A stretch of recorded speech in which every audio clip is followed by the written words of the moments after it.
সে গানে বলে না, গ্রাম ছাড়া ওই রাঙামাটির পথ আমার মন ভুলাই রে। অরিজিনাল সেই রাঙামাটির পথে এখানে এসেছি। এই দেখুন পুরো একদম ঘর গাঁথা বালি। এই বালি চাষ করতে করতে একটু কালো হয়েছে। এর ভিতর যা রোবে, মাটির তলে যে জিনিস আর কি হয়, আলু, বাদাম, তারপরে শাক আলু, মিষ্টি আলু, সেইগুলো যদি নরম মাটির হয়, গোড়া যদি ভালো হয়, মানে এরকম বালি হয়, তাহলে সেই মাটির নিচের ফসলগুলো ভালো হয়। তা এখন হচ্ছে বাদামের সিজন লাগানো। এখন বাদাম গাছ যত দূর তাকাবেন পুরো বাদাম। তাই আমরা ইসে, এটা তো হচ্ছে কি সাধনা বৌদির ফোন, তাই ওনার ফোনে একটু উনি অসুস্থ আছে, তাই ওনার ফোনে আমি আর ছেলে মিলে ভিডিও করে একটু দেখাচ্ছি আপনাদের যে এখানে ঘুরতে এসেছি।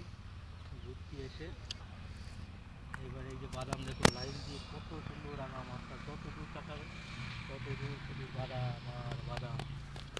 এই বিষ্ণুপুরে মামার বাড়ি বেড়াতে আসছি আমরা, বেড়াতে এসে তাই এই ভিডিও করছি একটু আমাদের দেখানোর জন্য। এইসব জায়গায় আলু লাগানো ছিল, যে আলু তুলে নিয়ে গেছে। এই গুড়ার এই যে এই দেখুন আলু গাছ আর কপি গাছ।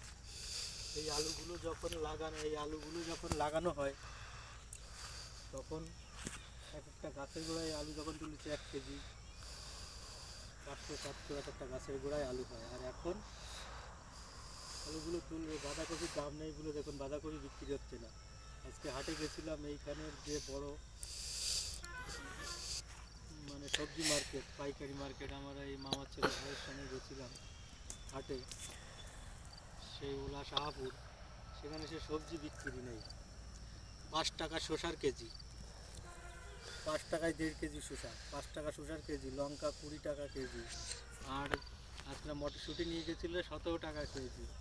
আর বাঁধাকপি 1 টাকা, ফুলকপি 5 টাকা 4 টাকা এরকম কেজি। আপনাদের ওখানে কলকাতা হাবড়ায় শসা আনতে 30 টাকা 40 টাকা 50 টাকা নিচে পাওয়া যায় না।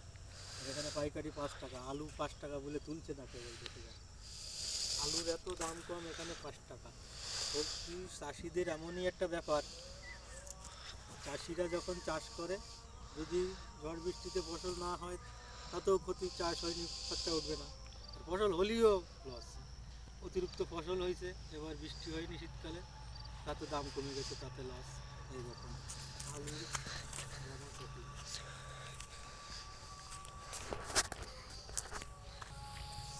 বাঁধাকপি, এখন এই যে হচ্ছে আলু গাছ, এই দেখুন হচ্ছে আলু গাছ।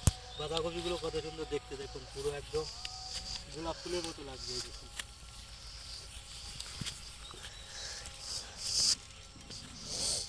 এই দেখুন, এই যে সব আলু গাছ। তাই একটু আপনাদের ঘুরে ঘুরে দেখালাম। এগুলো আলু গাছ তোলার সময় আলুর দাম নেই বলে তুলছে না এখন। ভিডিওটা ভালো লাগলে লাইক, কমেন্ট, শেয়ার এবং সাবস্ক্রাইব করে দেবেন সাধনা বৌদির চ্যানেলে। টাটা।